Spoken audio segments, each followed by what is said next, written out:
Hey, what's up everyone? Welcome back to this episode or the Auto Detailing Podcast video channel. I'm Jimbo, and today we're going to be comparing two products. The first one is going to be Bead Maker from P&S Sales, a part of the Rennie Doyle collection. A lot of people's favorite. This product's been out for a few years, but really has picked up some steam in the last year or so, and we're going to be comparing it to this not really ever talked about anymore, the Auto Scrub Nano Shock. And I think it's cool. The reason why I picked up these and the reason why I chose these is the application is about the same. There's a few minor differences. They're both about the same price. The Nano Shock currently is about 14 to 16 bucks on Amazon, and same with the Bead Maker, right around the same price. Of course, can be picked up at any detail supply outlet. They're both orange. They're both very liquidy. A couple key differences that I want to talk about before we get into the application process of it. The Bead Maker needs a 8-hour cure time, at least according to the label.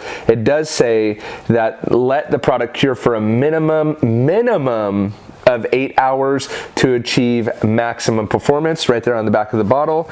Now the Nano Shock says within 24 hours it'll be fully cured. So we're dealing with very long cure times here, both 8 hours and 24 hours. So very, very long cure times in my humble opinion, for products that are very simple to use. And honestly, when I tested the Bead Maker last, I didn't really see that much of a difference in waiting 8 hours and not. Now, I've been shaking this bottle around too much, but in the bottom of the P&S Bead Maker bottle, right around here, I noticed that there's some product that starts to build up. So to me, when I see that, it's similar to the Adams 9H spray. I like to see that stuff. Obviously, it's just a quick shake and it goes away, and I've been playing with the bottle, so that went away. So we're gonna apply these. We're gonna give it a full 24-hour cure time on both of them, and of course, we'll have the control panel in the middle. Now I need to completely remove any waxes, sealants, compounds, coatings that may have been on the panel previously. So what I'm going to do is fully polish the panel, and then wipe it like I did with the G-Technic panel wipe, with the Surfaces panel wipe, alcohol, whatever you want to use, to make sure that surface is completely bare and free of any other products that may have been on the surface before. And then we will get into the torture test. All right, let's get started. Okay, let's move into the application of the product. And the first up, we're going to be using Bead Maker and applying it to the right side of this panel here. Again, gloves, also a good idea.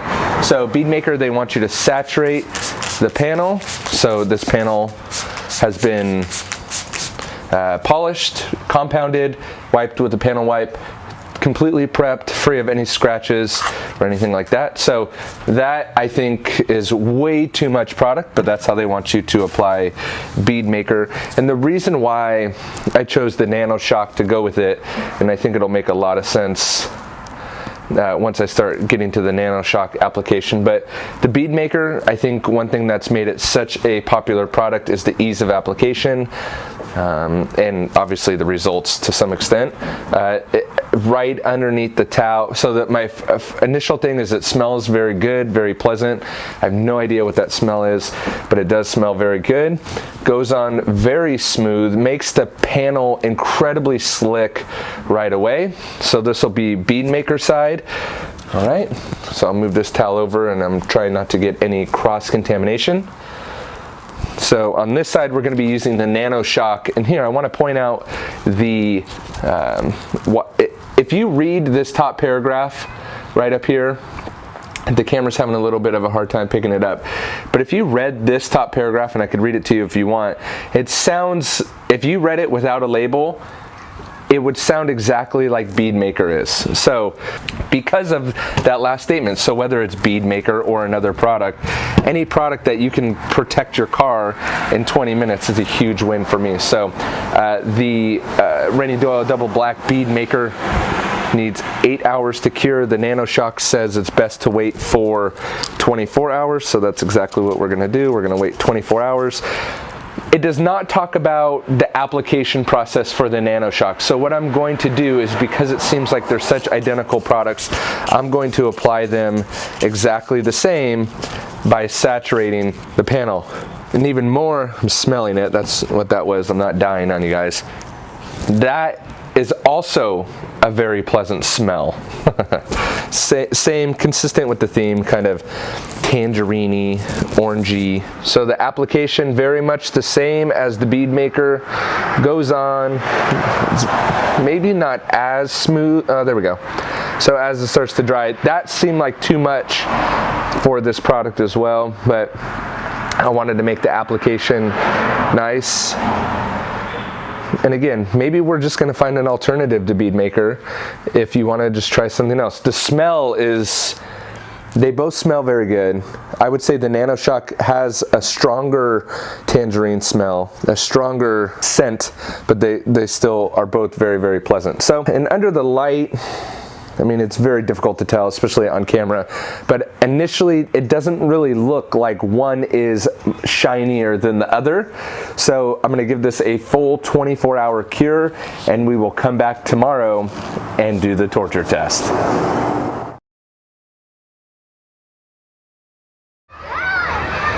All right, boys and girls, the studio audience is out in full effect. If you're not familiar with who the studio audience is, it's the kids across the street from my house. So, all right, it's been a full 24 hours, maybe a little over actually, since we applied the bead maker on your right, the Nano Shock on your left. We have the control section rather, in the middle there. So let's hit it with some water and see what this stuff is made of.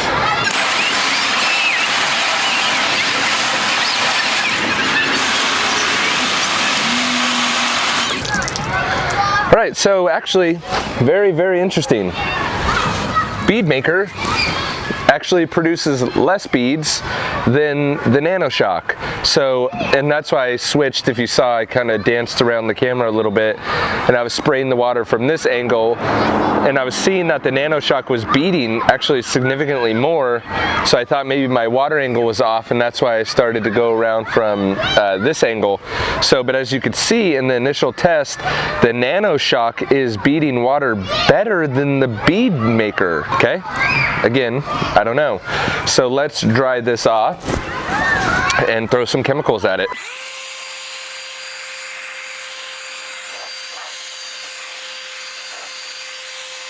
So very interesting that the Nano Shock would bead water better than the bead maker. Again, the caveat would be really beading water isn't the end all be all. So this is the Griot's iron and fallout remover. Looks like I may have one more test with that. And to be honest, I'm not really, personally, I'm not expecting either one of these products to even make it through the iron and fallout remover. What I do love about both of these products and products similar to these is the ease of application and the benefits that you can get from just a very, very simple spray and wipe at a very good price point. So both these products do have a very good price point, around that $14 to $16 range. So this is not a cheap versus expensive, but I feel like you could pair either one of these products with a cheap versus expensive thing up against the product. So that Nano Shock beaded similar to Beyond Can Coat, McGuire's Fast Finish. As you can see, it's beading water even still through the the Nano Shock doing really well through the iron and fallout remover. The bead maker not so much, has kind of gone to sheeting water. The Nano Shock is holding the beads up. Let me wipe it with my wet towel, but the Nano Shock showing beads significantly better than the bead maker. And I did not expect either one of these products, being totally honest, did not expect either one of these products to hold up at all. But it seems like the Nano Shock has held up through the iron and fallout remover where the bead maker has not. Let's see it again. Maybe there was just some residue there. So sheeting water a little bit, but the bead maker has gone to completely sheeting water. Let's try it from this angle here. So I think it's pretty safe to say, the Nano Shock maybe it's not holding up as well.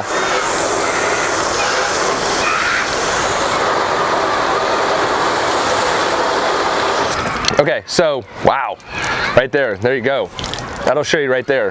That, man, I love when we get such a difference from side to side. You know, I'm grasping for words when we get two products that are so similar to actually communicate what I'm seeing, and this is perfect. Now, depending on what you want, dictate your opinion of these two products. The Nano Shock held its beads. The bead maker is actually sheeting water faster than the control section, and you really don't want beads, but for the purpose of this example, I'm not convinced that bead maker is on the surface anymore, whereas Nano Shock is actually doing something with the beads, or doing something with the water, thus kind of telling us that it's probably doing something. So in my opinion, I would say that the bead maker is not there, the Nano Shock is still there. Comment below whether you think I'm right or wrong, and kind of what your opinions are. These videos have kind of transitioned to, you know, out of the gate I used to be a little bit more controversial, and what I'm trying to do is just let the product speak for itself and let you guys determine what you think in the comments below, because that also gives us a chance to interact with each other, which I think is great. So, but the iron and fallout remover has killed, in my opinion, the bead maker, because you can even see the tape is still beading. So let's get this water off and hit it with Optimum Power Clean.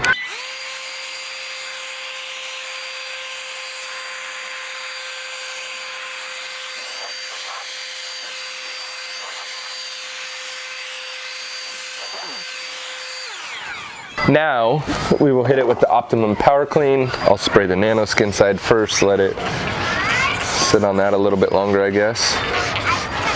So this is the Optimum Power Clean. So just based on that alone, as I try to say, I'm not going to give my personal opinion. If you're going for a spray-on wipe-off sealant in the $14 to $16 range, I would say, and look at this, I would say probably the Nano Shock. Look at this. It reminds me of that meme. Would you look at this? Would you look at this? Have you guys seen that video? Anyway, would you look at this? So again, I'm trying to look for differences other than water beading behavior.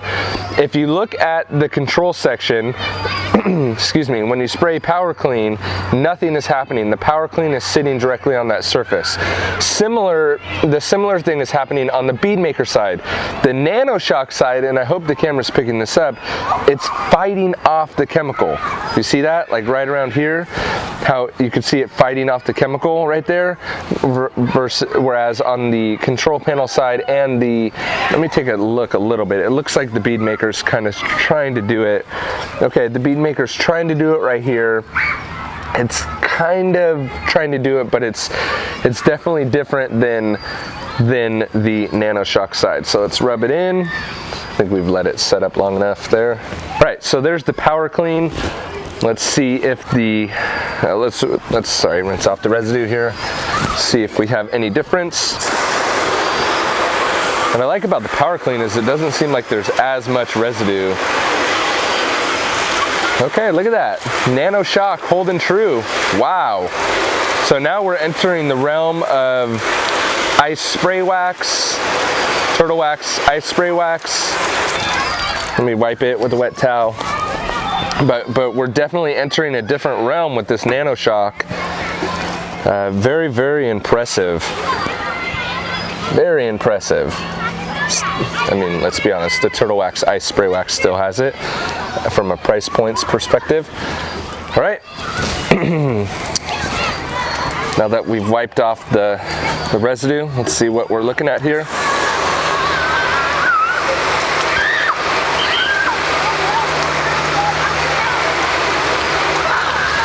And would you look at that? Just look at that. So the bead maker sheeting water a little bit faster than our control panel, but not living up to its name, at least in this test. So at least there's something going on the Nano Shock side. That is not happening on the bead maker side. You can see it's sheeting water, and for what it's worth, it is sheeting water faster than the control panel. But the Nano Shock, though it's taken a hit, it's still beading water, and you can see depending upon how much I pulled on the trigger and what I kind of made the water do through the nozzle, but we're still seeing a reaction, whereas we are not on the bead maker side. So let me get this off here.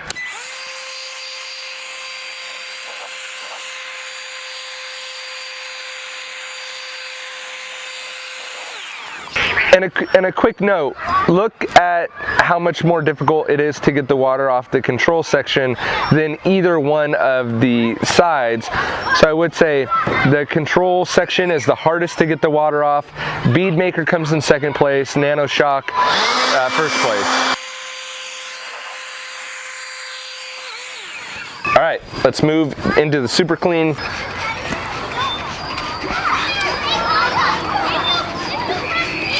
Super clean, so much nastier to work with than Optimum Power Clean and other APCs. No idea why anyone would pick up Super Clean. It's just horrible to work with. Very caustic and just gross. I think I'm gonna switch up on the degreaser from Super Clean and move into the Optimum Power Clean, and probably I'm looking at F-Bomb from American Detailer Garage currently. Then I got to dilute it and get it in a different bottle, and then it's a non-branded bottle, and oh man, Super Clean is not fun. But let's see if Nano Shock, let's see if Super Clean is the Nano Shock killer. Turn that hose back on here.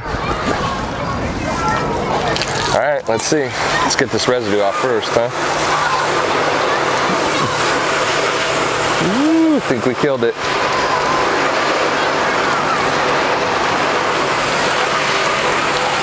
But look at that, significantly flatter. No doubt about that. Let's wipe it with the wet towel with nothing on it to get any Super Clean residue. You know, there was a really good suggestion that came in through the comments on one of the previous videos about, you know, after the wet towel, I should dry it and then wipe it with an IPA, and that may help with the readings. The problem with that is I think the IPA also takes off some products. So the purpose of the wet towel, I tried with the car soap and I tried with the O&R, and that was giving me the false reading. So the purpose of it is to get all the residue off. But I feel like an IPA, if I rinsed it with water, hit it with the wet towel, and then hit it with an IPA, I feel like that would be giving me false readings as well, because I might be knocking down the product with that IPA. So this is kind of the resolution I've come to. And there we go. Super Clean was the Nano Shock killer. That is for sure. So, and even killed the bead maker anymore if there was any left on there. So there we go. Look at how flat. So interesting though, if we're going to sheeting water, look at the rate that if we look at the bead maker, we look at the bead maker in the control panel compared to the Nano Shock side. Let's watch, I'm trying to get this as even as possible. Let's watch the rate of evaporation. How fast is the water evaporating on the surface? So still, the Nano Shock side, though it's gone, or maybe not gone, but the water beading is gone. Look at the rate of evaporation on that Nano Shock side versus the control panel, control section, sorry, not control panel, versus bead maker. I think that says a lot, and I think we'll conclude the torture products right there. All right, guys, hope you guys enjoyed that video of the bead maker versus the Auto Scrub Nano Shock. Have you ever used this product before. I've never heard anyone talk about it really. It's not in any circles. Obviously the Bead Maker getting a lot of press as of late. Which one did you like better? Did you think that the Bead Maker lived up to its name and had really nice beads? Did the Nano Shock surprise you? Did it hold up a little bit longer than you thought, or vice versa? I really would love to hear your comments, your thoughts, your feelings and opinions in the comments below. Let me know what you think. Let me know if you're gonna try something new in a Nano Shock, or if you're gonna pick a Bead Maker for the first time. They're both very good products that come at a very, very solid price. So I just want to hear your opinions in the comments below. Subscribe to my channel, turn on the bell notification so you get notified first, and I will catch you guys on the next one. See ya.